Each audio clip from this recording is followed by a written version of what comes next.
ولا تقولن لشيء إني فاعل ذلك غدا إلا أن يشاء الله واذكر ربك إذا نسيت وقل عسى أن يهديني ربي لأقرب من هذا رشدا۔ آج سورۃ الکہف کی آیت نمبر 23 اور 24 سے بیان ہے۔ پیچھے آپ دیکھ رہے ہیں کہ مسلسل سورۃ الکہف کا سلسلہ اور ان کا ذکر اور واقعہ چلتا چلا آ رہا ہے۔ اب یہ اختتامی چند آیات ہیں سورۃ الکہف اصحاب کہف کے حوالے سے۔ اب فرمایا یہ جا رہا ہے کہ اور آپ کسی کام کے متعلق یہ ہرگز نہ کہیں کہ میں کل یہ کام کرنے والا ہوں۔ وَلَا تَقُولَنَّ لِشَيْءٍ إِنِّي فَاعِلٌ ذَلِكَ غَدًا، آپ کسی کام کے متعلق یہ ہرگز نہ کہیں کہ میں کل یہ کام کر دوں گا، میں کل یہ کام کرنے والا ہوں، میں کل یہ کام کرنے والا ہوں۔ إِلَّا أَن يَشَاءَ اللَّهُ، مگر یہ کہ اگر اللہ چاہے۔ وَاذْكُر رَّبَّكَ إِذَا نَسِيتَ وَقُلْ عَسَىٰ أَن يَهْدِيَنِ رَبِّي لِأَقْرَبَ مِنْ هَٰذَا رَشَدًا، اور جب بھی آپ بھول جائیں تو اپنے رب کو یاد کر لیں اور آپ کہیے کہ ان قریب میرا رب مجھے اس سے زیادہ ہدایت کے قریب راستے دکھائے گا۔ حضرت ابن عباس رضی اللہ تعالی عنہما سے ایک روایت ہے کہ یہ جو آیات ہیں ان کا شان نزول کیا ہے، سبب نزول کیا ہے ان کا، کہ پیچھے آپ پڑھ آئے ہیں تفصیل سے کہ قریش نے نبی کریم صلی اللہ علیہ وسلم سے روح کے متعلق اور اصحاب کہف کے متعلق سوال کیا، کچھ سوال کیے، 3 سوال کیے تھے۔ تو نبی کریم صلی اللہ علیہ وسلم نے، مگر اس روایت میں یہ دو باتوں کا ذکر ہے، ایک روح کا اور ایک اصحاب کہف کا۔ تو نبی کریم صلی اللہ علیہ وسلم آپ کو یہ اعتماد تھا، حضور کو یہ یقین تھا کہ آج وحی نازل ہو جائے گی۔ یہ جو مجھ سے سوال کر رہے ہیں، مجھ سے باتیں پوچھ رہے ہیں روح کے متعلق، اصحاب کہف کے متعلق، تو حضور نے فرمایا کہ میں تمہیں کل بتاؤں گا۔ یہ سورۃ الکہف کے انٹروڈکشن میں بھی یہ بات شروع میں بیان ہوئی تھی، اور پھر سورۃ الکہف کے اندر بھی اس کا ذکر چل رہا، آیات کے اندر بھی، تفسیر میں بھی چلتا رہا۔ حضور نے فرمایا میں تمہیں کل بتا دوں گا، اور حضور انشاءاللہ کہنا بھول گئے۔ نبی پاک صلی اللہ علیہ وسلم، حضور نے انشاءاللہ نہیں کہا، حضور نے کہہ دیا کل آنا، کل بتاؤں گا، کل بتا دوں گا تمہیں۔ حضور کو یقین تھا وہی نازل ہوگی، میں تمہیں بتا دوں گا۔ اب ادھر سے وحی میں تاخیر ہو گئی 15 دن کی۔ 15 دن جبریل علیہ السلام نے تاخیر کر دی، اور تاخیر پھر اسی لیے کیونکہ حضرت ابن عباس فرماتے ہیں کیونکہ آپ صلی اللہ علیہ وسلم نے انشاءاللہ نہیں کہا تھا، 15 دن کی تاخیر ہو گئی۔ تو اس اصل میں جو اس کا کیا کہہ لیں آپ کرکس ہے وہ یہ کہ آپ کہا یہ جا رہا ہے کہ آپ کبھی بھی یہ نہ کہیں، یہ بات نہ کہیں کہ میں کل کر دوں گا، میں یہ کام کل کروں گا، اچھا کل آنا، یہ کل بتا دوں گا، میں کل یہ کام بتا دوں گا۔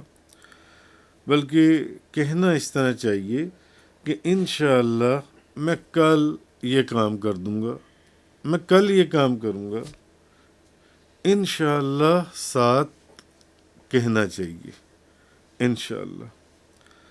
تو اور یہ بھی حکم ہے کہ جب آپ انشاءاللہ کہنا بھول جائیں، پھر آپ کو بعد میں یاد آئے تو آپ کہہ لیں انشاءاللہ، اس وقت بھی کہہ لیں، کہنا چاہیے۔ لیکن اس وقت اگر آپ یہ اس طرح کہیں گے، اچھا انشاءاللہ کہنے کا فائدہ کیا ہے؟ ایک چیز تو یہ ہے کہ انشاءاللہ کہنے کا فائدہ کیا ہے؟ آپ نے کہا کہ میں کل، یار تم کل آنا، میں یہ کام کر دوں گا انشاءاللہ، انشاءاللہ کل آنا، میں کل یہ کام کر دوں گا۔ اس کا فائدہ کیا ہے؟ مثلا انسان کسی کام کا وعدہ کرے، میں کل کر دوں گا، پرسوں کر دوں گا، اچھا جمعے والے دن یہ کام کر دوں گا، پھر اگر وہ شخص وہ کام نہ بھی کر سکے تو وہ وعدہ خلافی کے زمرے میں نہیں آئے گا۔ یہ نہیں ہوگا کہ اس شخص نے وعدہ خلافی کی ہے، اس نے تو کہا تھا اچھا چلو جمعے کو آنا، میں یہ کام کر دوں گا، اور اس نے کیا نہیں ہے، وہ وعدہ خلافی کے زمرے میں نہیں آئے گا، اس کی وعدہ خلافی نہیں ہے اگر اس نے انشاءاللہ کہہ دیا تو۔ مثلا جیسے حضرت موسیٰ علیہ السلام نے فرمایا تھا ستجدنی انشاء اللہ صابرا، اگر اللہ نے چاہا تو ان قریب آپ مجھے صبر کرنے والا پائیں گے۔ حضرت موسیٰ علیہ السلام نے حضرت خضر علیہ السلام کو کہا تھا نا، کیونکہ جب انہوں نے کہا تھا کہ آپ میرے ساتھ صبر نہیں کر پائیں گے، میرے بظاہر جو غیر شرعی کام ہیں ان کو دیکھ کر آپ اس کے اوپر اعتراض کریں گے اور آپ صبر نہیں کر پائیں گے کیونکہ آپ نبی ہیں، غریب لوگوں کی کشتی میں داغ کیوں لگا دیا، پھٹا کیوں اکھاڑ دیا، اس چھوٹے سے بچے کی گردن کیوں توڑ دی، قتل کیوں کر دیا؟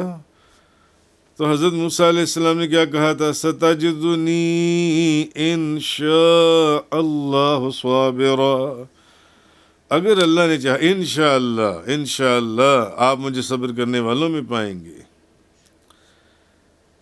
مگر چونکہ اب بظاہر اگر آپ دیکھیں تو کیا حضرت موسیٰ، انہوں نے تو کہا تھا کہ آپ مجھے صبر کرنے والوں میں پائیں گے، ایسا ہے نا، مگر انہوں نے ساتھ کیا کہہ دیا تھا؟ انشاءاللہ، انہوں نے انشاءاللہ کہہ دیا تھا۔ تو اس لیے حضرت موسیٰ علیہ السلام نے جو حضرت خضر علیہ السلام سے وعدہ کیا تھا وہ وعدہ خلافی کے زمرے میں نہیں آیا۔ تو حضرت یہ ایک طریقہ ہے کہ جب بھی آپ کسی سے وعدہ کریں یا کوئی بات کریں کہ میں یہ کل کام کر دوں گا تو اس میں انشاءاللہ کہنا چاہیے۔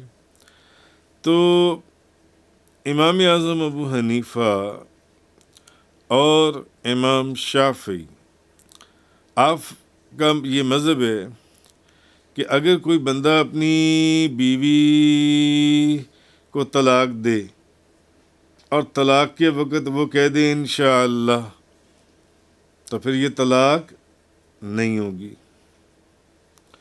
یہ طلاق نہیں ہوگی۔ اسی طرح وہ وعدہ خلافی نہیں ہوگی اگر کسی نے کہہ دیا کہ یہ کام میں کروں گا انشاءاللہ، تو وعدہ خلافی کے زمرے میں نہیں آئے گا۔ تو مفسرین لکھتے ہیں، تبیان القرآن والوں نے لکھا کہ انشاءاللہ جو اب حضور بھول گئے، نبی کریم صلی اللہ علیہ وسلم آپ بھول گئے، تو آپ کے بھولنے میں بھی بے شمار حکمتیں تھیں نبی پاک صلی اللہ علیہ وسلم کے۔ تو کیونکہ نبی پاک صلی اللہ علیہ وسلم نے فرمایا میں تمہیں کل اس کی خبر دے دوں گا، اور حضور انشاءاللہ کہنا بھول گئے، تو آپ کے بھولنے میں بھی امت کے لیے رحمت ہی رحمت ہے، نبی پاک صلی اللہ علیہ وسلم کے بھول جانے میں۔ تو وہ پہلی رحمت تو یہ لکھتی ہیں کہ آپ کے بھول جانے کی وجہ سے اگر آپ بھولتے نہ تو ہمیں یہ طریقہ بتایا ہی نہ جاتا، یہ آیتیں نازل ہو گئیں کہ جب بھی ایسی کوئی بات کہنی ہے تو انشاءاللہ کہہ دینا ہے۔ آپ کے بھولنے میں بھی یہ رحمت ہے کہ اللہ کا کلام نازل ہوا، قرآن نازل ہوا اور ہمیں اصل طریقہ بتا دیا گیا، ورنہ یہ وہی آیتیں نہ نازل ہوتی۔ اور یہ بات ازل میں مقرر تھی کہ آپ بھولیں گے اور یہ آیتیں نازل ہوں گی، یہ انڈرسٹوڈ ہے۔ اور ایک رحمت یہ بھی ہے کہ اس چیز سے یہ بات بھی ہمیں پتہ چل گئی کہ اگر کوئی بندہ انشاءاللہ کہنا بھول جائے، حکم ہے نا کہ کہنا ہے جس وقت یہ بات ہو، تو پھر وہ اس کا کس طریقے سے تدارک کرے اگر وہ کہنا بھول جائے جن سے۔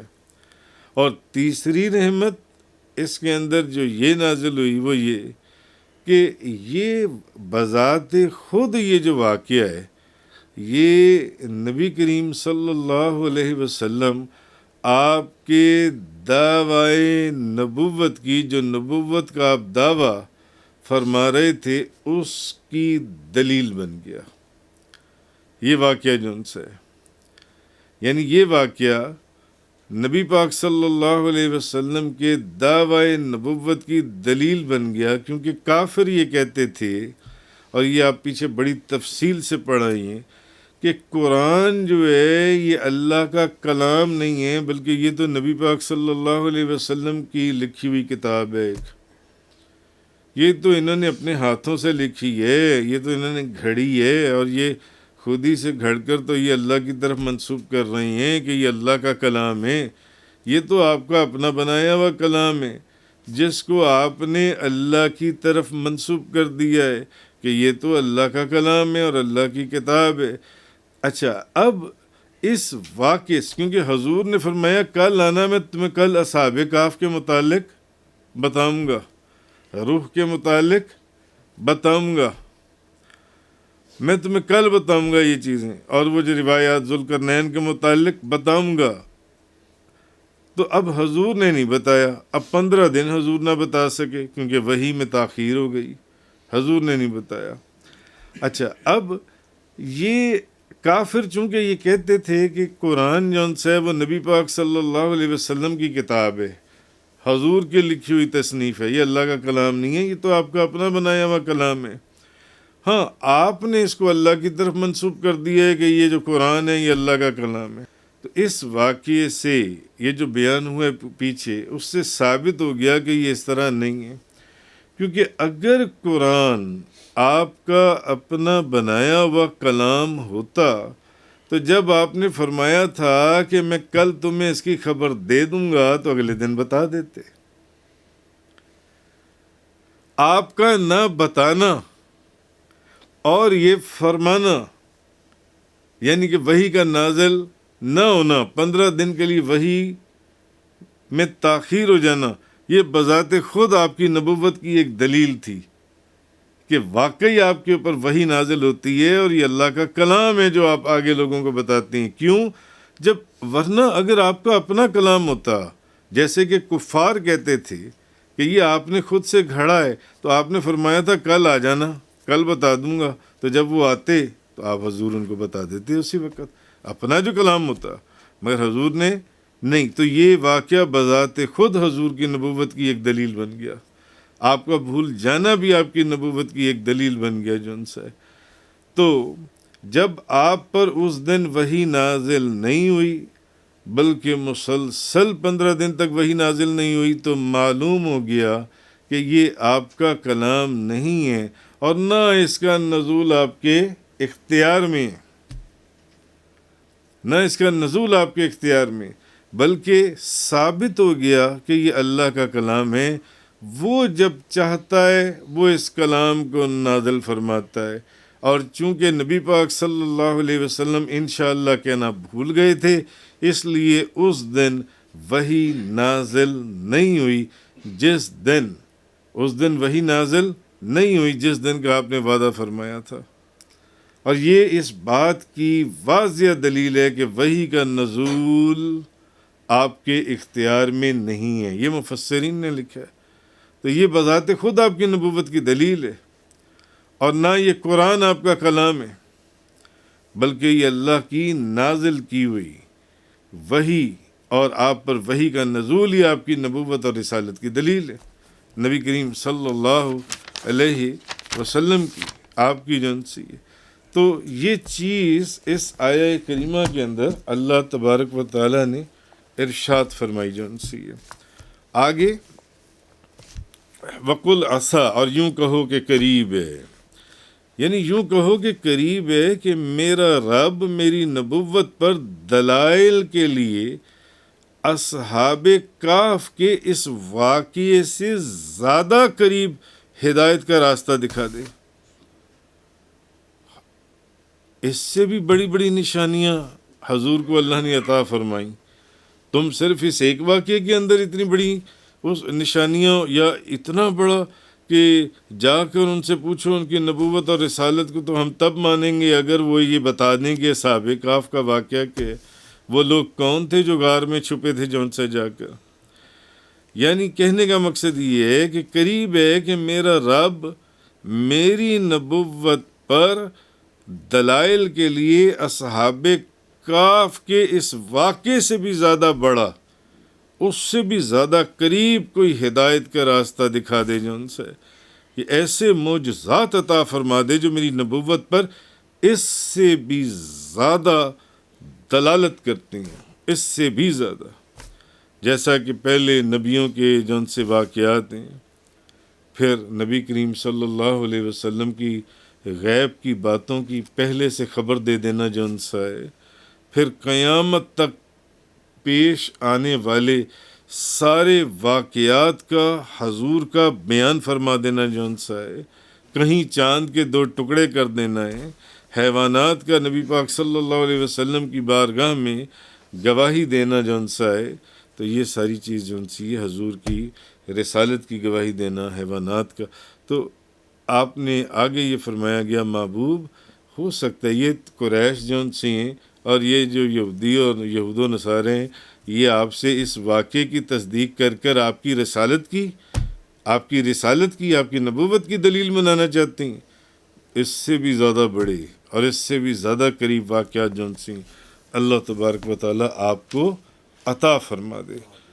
آگے فرمائے وَلَبِثُوا فِي كَهْفِهِمْ 300 سِنِينَ وَازْدَادُوا تِسْعًا، اور وہ اپنے غار میں 300 سال ٹھہرے تھے اور انہوں نے اس پر 9 سال زیادہ کیے۔ 9 سال، اس کا ذکر پیچھے تفصیل سے چلا ہے، مگر یہاں جس کانٹیکسٹ میں ہے وہ میں عرض کرتا ہوں آپ سے۔ قُلِ اللَّهُ أَعْلَمُ بِمَا لَبِثُوا، آپ کہیے کہ اللہ ہی زیادہ جاننے والا ہے کہ وہ کتنا عرصہ ٹھہرے تھے۔ لَهُ غَيْبُ السَّمَاوَاتِ وَالْأَرْضِ، آسمانوں اور زمینوں کے غیب اسی کے پاس ہیں۔ ابصر بہ واسمع، وہ کتنا زیادہ دیکھنے والا اور کتنا زیادہ سننے والا ہے۔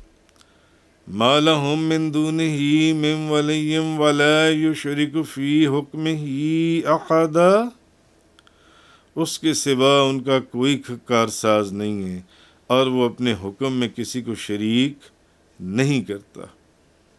آیت نمبر 25 اور آیت نمبر 26۔ اب آگے یہ فرمایا اللہ تبارک و تعالیٰ نے کہ اصحاب کہف کے قیام کی مدت بیان کرنے کے بعد کہ اگر لوگ اس مدت میں جھگڑا کریں تو اللہ کا فرمانا برحق ہے، جو اللہ نے فرما دیا، لہذا بہتر یہ ہے کہ تم ان لوگوں سے یہ کہہ دو کہ اللہ خوب جانتا ہے کہ وہ لوگ کتنا عرصہ ٹھہرے تھے۔ اب خواہ وہ اس مدت کا ذکر ہے جو غار کے اندر ان کی گزری تھی، یا تب سے لے کر اب تک کی مدت کا ذکر ہے، وہ جون سی بھی مدت ہے وہ اللہ ہی بہتر جانتا ہے، کیونکہ آسمانوں اور زمینوں کے سب غیب، ہر طرح کا علم اسی کو ہے، کوئی ظاہر یا کوئی باطن چیز اس سے چھپی ہوئی نہیں ہے۔ تو یہ جو جگہ ہے اس کا شان نزول یہ ہے کہ نجران کے نصرانیوں نے کہا تھا کہ 300 برس تو ٹھیک ہیں، یہ 9 سال کدھر سے آ گئے اوپر کے؟ یہ قرآن کس چیز کو بیان کر رہا ہے؟ 300 سال تو ٹھیک ہے، مگر یہ 9 سالوں کا ہمیں نہیں پتہ۔ اس پر یہ آیہ کریمہ نازل ہوئی کہ بھئی تم یہ جتنی بھی مدت ہے، اب وہ بھلا وہ مدت ہے جو ہم نے کہہ دی ہے، بس وہ ٹھیک ہے، وہی برحق ہے جو ہم نے کہا ہے. وہ مدت جون سی ہے وہ غار کے اندر کی مدت ہے یا غار کے باہر سے لے کر اب تک کی مدت ہے، جتنی بھی ہے وہ ہم نے بتا دی ہے. تو پھر اللہ نے فرمایا کہ اس کے سوا ان کا کوئی ولی اور کارساز نہیں ہے. یعنی اصحاب کہف کا اللہ کے سوا کوئی ولی نہیں تھا. اصحاب کہف کی بات ہو رہی ہے. اصحاب کہف کا اللہ کے سوا کوئی ولی نہیں تھا جو اتنی مدت تک نیند میں ان کی حفاظت کرتا اور ان کے جسموں کو سڑنے اور خراب ہونے اور گلنے سے محفوظ رکھتا. 309 سال تک اس نے ان کے جسموں کو گلنے، سڑنے اور خراب ہونے سے محفوظ رکھا.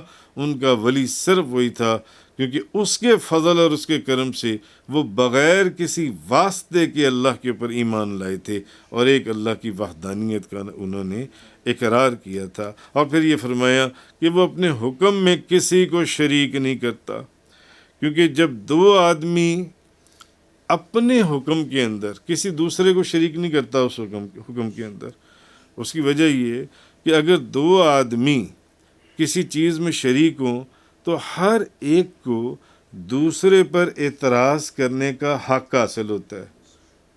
اللہ اپنے کسی حکم میں کسی دوسرے کو شریک نہیں کرتا. مثال یہی ہے کہ جب دو آدمی کسی چیز میں شریک ہوں گے تو پہلا آدمی دوسرے پر اور دوسرا آدمی پہلے کے اوپر اعتراض کر سکتا ہے کہ بھی مجھے تم سے یہ طرح، مجھے تم پر یہ اعتراض ہے، مجھے تم پر یہ اعتراض ہے. اور ہر ایک اپنی مرضی کے مطابق اس کام کو بنانا چاہتا ہے. وہ جب وہ دو بندے ایک کام میں شریک ہوں، وہ کہے گا میں نے اس کو اپنی مرضی، وہ کہے گا میں نے اس کو اپنی مرضی سے کرنا ہے، اور ان میں اختلاف رائے ہو جائے گا جن سے. اور جس کی رائے غالب ہوگی پھر وہی اگر خدا ہوگا تو پھر دوسرا خدا ہی نہیں ہوگا اگر وہ خدا ہوگا. اس لیے اللہ تعالیٰ اپنے کسی کام میں کسی دوسرے کے اپنے کسی کام کے حکم میں کسی دوسرے کو شریک نہیں کرتا. اللہ تبارک و تعالیٰ. آگے یہ فرمایا جا رہا ہے آیت نمبر 27 کے اندر فرمایا وَاتْلُ مَا أُوحِيَ إِلَيْكَ مِن کتاب ربک، اور آپ اس وحی کی تلاوت کیجئے جو آپ کے رب کی کتاب سے آپ کی طرف نازل کی گئی ہے. وَاتْلُ مَا أُوحِيَ إِلَيْكَ مِن کتاب ربک لَا مُبَدِّلَ لِکَلِمَاتِهِ، اس کے کلمات کو کوئی تبدیل کرنے والا نہیں ہے. بس آپ اس وحی کی تلاوت کیجئے جو آپ کے رب کی کتاب سے آپ پر نازل کی گئی ہے. وَلَن تَجِدَ مِن دُونِهِ مُلْتَحَدًا، اور آپ اس کے سوا ہرگز کوئی پناہ کی جگہ نہیں پائیں گے. ہرگز کوئی پناہ کی جگہ جون سی ہے آپ نہیں پائیں گے. اب یہ فرمایا جا رہا ہے اس آیت نمبر 27 کے اندر کہا یہ جا رہا ہے کہ جب اللہ تعالیٰ نے اصحاب کہف والا جو واقعہ ہے اس کی جو آیات نازل فرمائیں تو اس آیت میں اللہ نے اپنے محبوب کو یہ حکم دیا کہ آپ قرآن پاک کی تلاوت کرتے رہیں، کافروں کی باتوں کی پرواہ نہ کریں. وہ کرتے ہیں تو کرنے دیں. آپ کافر، منافق، ان کی عادت ہے باتیں کرنا. آپ کافروں کی باتوں کی پرواہ نہ کریں، بس آپ قرآن کی تلاوت کرتے رہیں کہ آپ اس کے علاوہ کوئی اور قرآن لے آئیں یا اسے تبدیل کر دیں. کیونکہ وہ کہا کرتے تھے کافر کہ آپ ایک کام کریں، یا تو آپ کوئی نئی کتاب لے آئیں یا پھر اس کتاب کے اندر جیسی ہم چاہتے ہیں قرآن کے اندر تبدیلی کر دیں. یہ تفصیل سے آپ پڑھ آئیں پیچھے. تو اللہ کی باتوں کو بدلنے پر کوئی قادر نہیں ہے. تو اب اس آیت کے اوپر آ کر اصحاب کہف کا جو واقعہ ہے وہ اختتام پذیر ہو رہا ہے، مکمل ہو رہا ہے. تو قرآن پاک کے یہ جو الفاظ ہیں ان کا اعتبار کرتے ہوئے ان کے عام معنی عمومی الفاظ کا ہمیں یہ بھی معلوم ہوتا ہے کہ مطلقاً بھی قرآن پاک کی تلاوت کرنی چاہیے، بھلے سمجھ میں آئے یا نہ آئے. یعنی یہ ضروری نہیں ہے کہ آپ کو قرآن پڑھنے کی سمجھ آ رہی ہے تو آپ نے قرآن کی تلاوت کرنی ہے. آپ کو اس کی سمجھ آئے یا نہ آئے آپ نے قرآن کی تلاوت کیے جانی ہے، کیونکہ اللہ پاک نے اپنے محبوب کو فرمایا آپ قرآن پاک کی تلاوت کرتے رہیں، کافروں کی باتوں کی پرواہ نہ کریں. وآخر دعوانا ان الحمد للہ رب العالمین. تفسیر قرآن کا یہ لیکچر انگلش میں سننے کے لیے براہ کرم ڈسکرپشن میں موجود لنک پر کلک کریں.